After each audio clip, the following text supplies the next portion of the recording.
Hello everyone, this is Captain Soban. Welcome aboard the Starship Normal Prize for the second series that we're going to be making on the channel called Fate.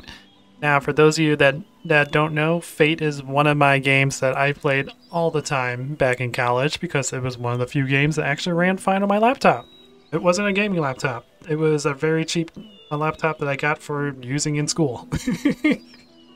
So, yeah, I played this one all the time. It's probably one of my favorite games. I think I've only beaten it once, but technically you don't really beat Fate. It's like Skyrim. You don't beat that game. You just keep playing until you get bored of it. Anyways, we're going to do a new game.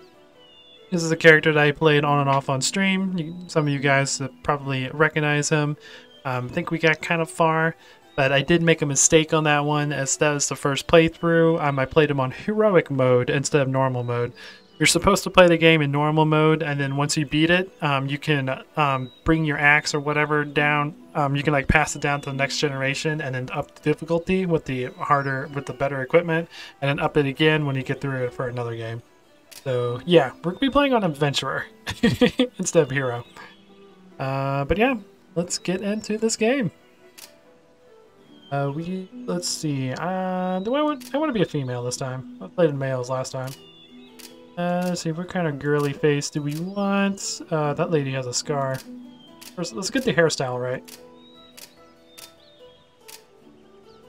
I love the song. It's so freaking good. Do we want redhead? I like redheads. Good blondie.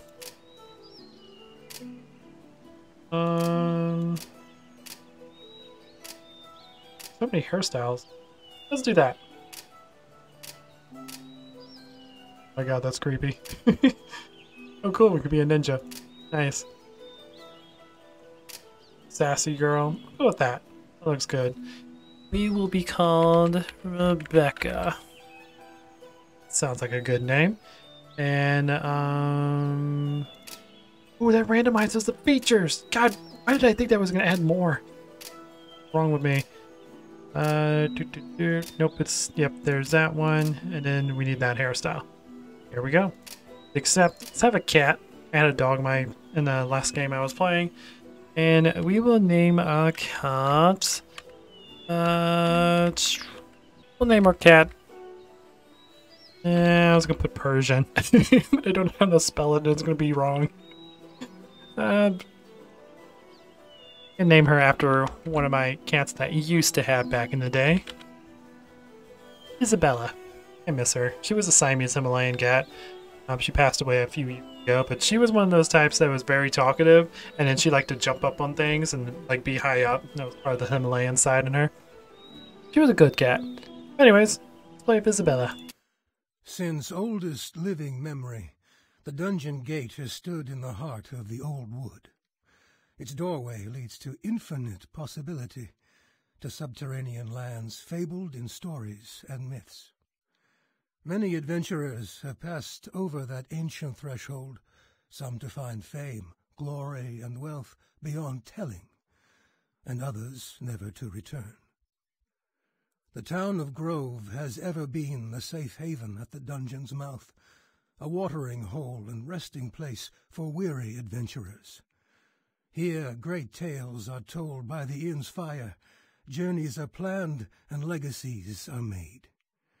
The minstrels sing of the great feats of heroes long gone, and statues ring the square, a testament to their deeds. After traveling many hard and dusty days, you and your faithful companion arrive at last in the fabled forest town, which waits beneath the long shadow of the gate. Within these walls lies the path to infinite adventure. It is here that you will test your worth, and perhaps find fortune and glory along the way. It is here that you will determine your fate. Dun, dun, dun! So, for those of you that don't know, this is a dungeon crawler game. We're entering that gate, and as we complete levels, the game will get harder and harder and harder. And yeah, you just upgrade your gear and prepare for the next level. So yeah, let's get into it. Boop. Tales tell of a great crypt shambler whose name is spoken in whispers, Stone Fighter the Grievous. For centuries it has waited on the 43rd level. Third? God dang it. Of the dungeon. Its evil seeping up towards the town. You must destroy it, once and for all, and rid the world of its evil influence. Is it your fate, adventurer? Eat it.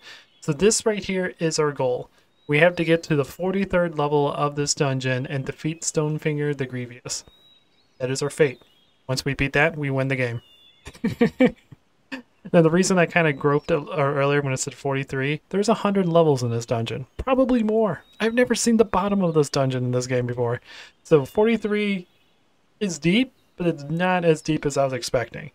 The first time I played this game, I think the creature I was supposed to fight was like on the 83rd level. So 43rd, even though that's pretty deep in the dungeon, it's still like not as deep as it can be. But that is 100% randomized when you start the game of what creature you're supposed to fight and what level of the dungeon it's supposed to be on. Which is what I love about this game. It does randomization right. A lot of games get that wrong, but this one for some reason it does it really well. It does a fantastic job at making RNG work. Alright. Loading into the town. Boop, boop. Also, all the levels and whatnot in the dungeon are completely randomized as well. So the environment you'll be playing in, the creatures you'll be fighting, all of that is completely randomized. Alright, welcome to the town of Groove. Explore the town by left-clicking the walk, visit the shopkeepers, and search for quests to perform. When you're ready, enter the dungeon gate to your right to begin your adventure. Alright! Hello, kitty. How's it going? So, our pet can level up throughout this game. She will gain experience and whatnot, and level up, and then we can eventually transform her into other creatures that are more powerful in the dungeon. I'm going to go ahead and turn that off because I have played this game before. I know how it works. Like I said, the first playthrough I did, I had to go to like 82 levels through the dungeon to beat it, so I memorized this pretty well. Now, the first thing I need to figure out is how do I want to make this character? Right here is our character stats. We always start exactly the same every single time. We change it up as we get new weapons and whatnot. I think I want to make like a magic user. My last one I did was like full melee. I'm going to do something else. This over here is all of our skills that we learn as we level up and gain fame. We can attribute these to what we want. I need to figure out what I want to actually do. Don't want to do shielding. I think I want to do dual wielding with charm magic. I want to summon units to help me out. You can actually get pretty powerful at summoning. Focus on it. With that out of the way, what kind of weapons do I want to dual wield?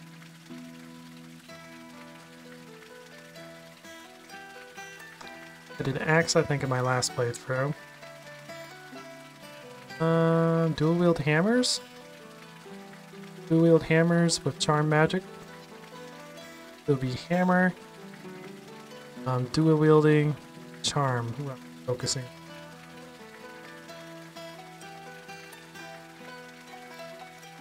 Yeah, let's try that out. And every time we level up, we get 5 skill points. So we could probably do 1, 1, 1, 2, or maybe 1, 2, 1, 1. Because you have to have a certain magic skill in order to summon certain units. Strength increases damage, dexterity increases your ability to attack, and your defense, which defense in this game is a little bit misleading. It's your ability to dodge an enemy attack. There's no like, well, there is absorb damage. That's it would be shield. When you block damage, you actually that's just a chance to block damage. There's no like you take 50% damage of the enemy.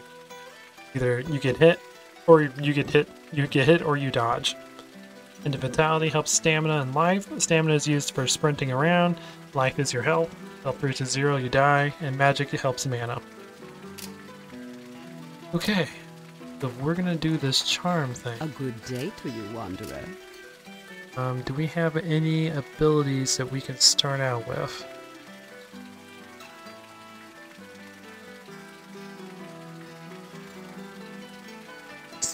Dispel summon monsters.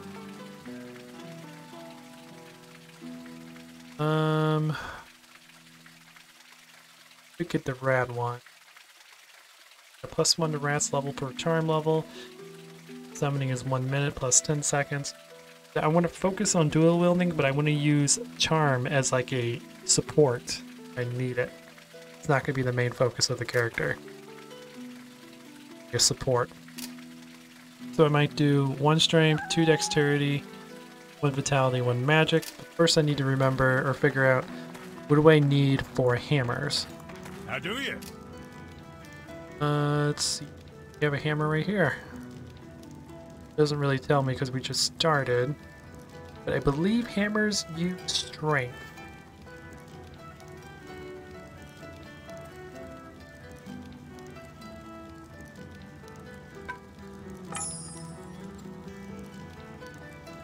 Go ahead and dual wield like that.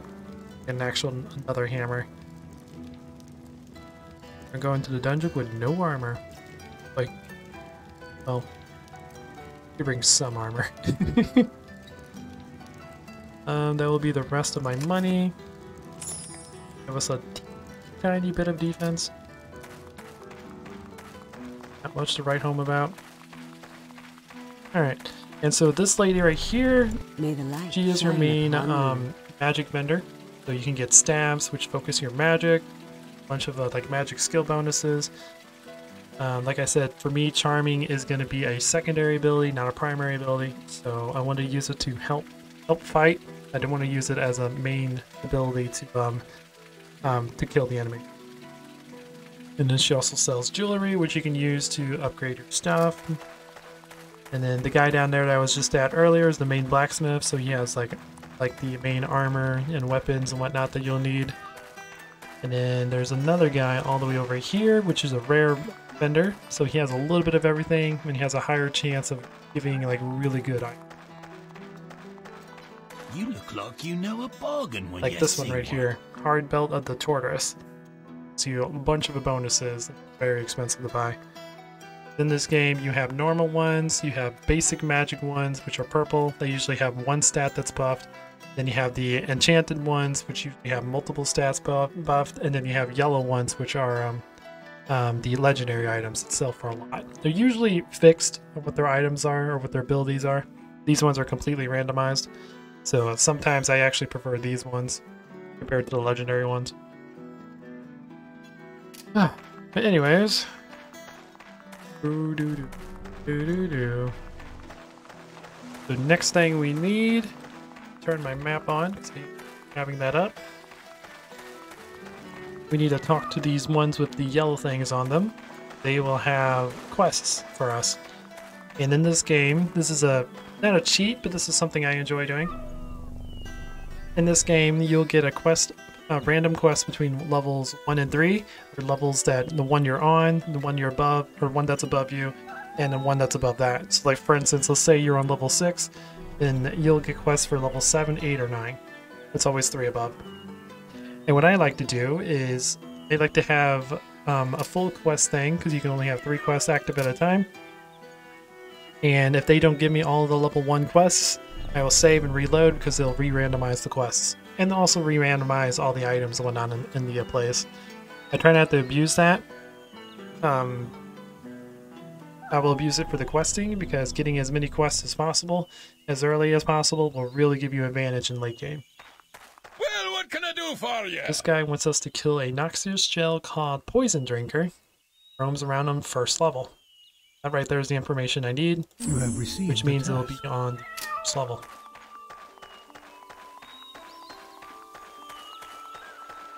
Got a little guy down here. see, Belkin studded leather armor of the fox, and the artifact has long guarded our fair town, has been lost. The things that are like in purple are the ones you actually really need to worry about, because this text is usually exactly the same. I've heard it's on level 3. That's on level 3. I'm not going to get it. I want things that are on level 1.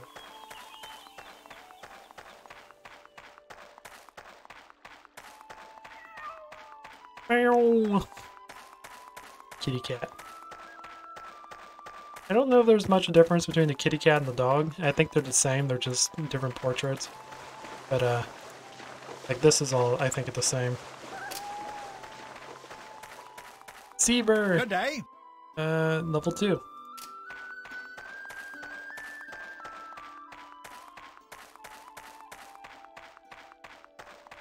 Kitty cat.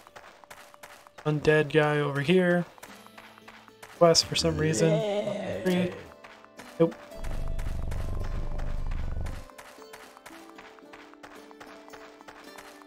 Here, what do you got?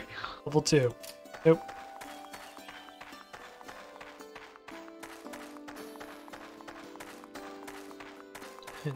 You, I think I checked you already? I don't remember. A fine day. I did. Level 1. You have received a quest. Now we have 2 quests. And the gold, experience, and fame that you get for each one of these quests are completely randomized as well. But actually, they have a decent amount of gold. Of experience. Well, actually had about the same amount of a randomization. Kind of rare. Anyways, go ahead and save. Continue. So that everything will be re-randomized. Now increases that level. Oh yeah, don't display tips. I don't need tips. I played this game way more than I should have. Like if I actually had Steam back in when I was in college and playing this off of Steam, this easily would have been my game that was number 1. Or at least close to it. I would have easily put at least 2,000 hours into it. Anyways, I will be back whenever we find the when we find a 3rd quest. Unless this guy has a level 1 quest. He doesn't. Alright, I'll be back. Okay! Now have our 3rd quest. So sometimes when you get a quest, you'll get an item reward for completing the quest. This one actually gives us quite a bit of gold, not a whole lot of experience, and about the same amount of fame. So like I said, these are kind of randomized within a certain amount. So destroy Izugun, the forest imp. Get an archer's cap of protection. Oh, and see, this one we just gotta kill spells, and this one we have to just kill a unit. Okay, there are some quests that ask you to retrieve an item, and usually the item is pretty rare. If you want to, you could totally just take that item when you find it and quit the quest. You won't get experience or fame for anything, but you can use it as a way to make your items better. I tend not to do that. I'm an honorable person. If someone tells me to do something, I do it, even if it's something that I know will improve my character. I just get the gold and pray that whatever I find was better than whatever I buy is better than what I found. But anyways, also I totally forgot about healing potions. I need to get a couple of those. I may go ahead and end this first episode early, and that's just because I don't know how long the dungeons will take. They generally take 30 minutes to an hour. Actually 20 minutes to an hour. It depends on how big the dungeon is, how open it is, and how many units are there that we have to kill. So, it's all completely randomized. But this guy here will sell potions and gears. Scrolls, which we need. So for instance, we'll need town portals, because once we complete a dungeon, we can use the town portal to get back to town, sell everything, get new quests, and then go back through the town portal to continue the descending through the dungeon. But anyways, we have enough to buy 1 healing potion. I think we might save our money. The first dungeon usually gives you a bunch of starter stuff, like potions and identity scrolls and stuff like that. Because it's the first level. Anyways, let me... I think it really matters because I think it just starts it somewhere. I'm gonna go ahead and bring my character here, and I'm gonna go ahead and end this episode here. I know it's a short one, but next time we will start going through the dungeon and killing monsters, getting loot, and making our way to the 43rd level so that we can kill the boss that we need to beat this game. And that's all there is to it. This game, I think I like it because it's not overly complicated. It's a very simple mechanism, and it works. You go through the dungeon, you kill all the monsters, you come back to the town, sell all your loot, use the money you earn from killing things in the dungeon to upgrade your gear, get ready for the next level, which will be harder than the previous. That's all it is. Very simple concept, and I love it. Anyways, guys, I hope you enjoy this. Please leave a like if you did. If you like what I do, consider subscribing. And I don't think there's a way to actually move the camera. Character over. Ew! Look at the camera! No, that's all you get. Oh wait, I could do this. There we go. There's my character. Anyways, guys, I hope you enjoy this. Please leave a like if you did. If you like what I do, consider subscribing, and I'll check you guys out in the next video. Until then, this is Captain Soban signing out.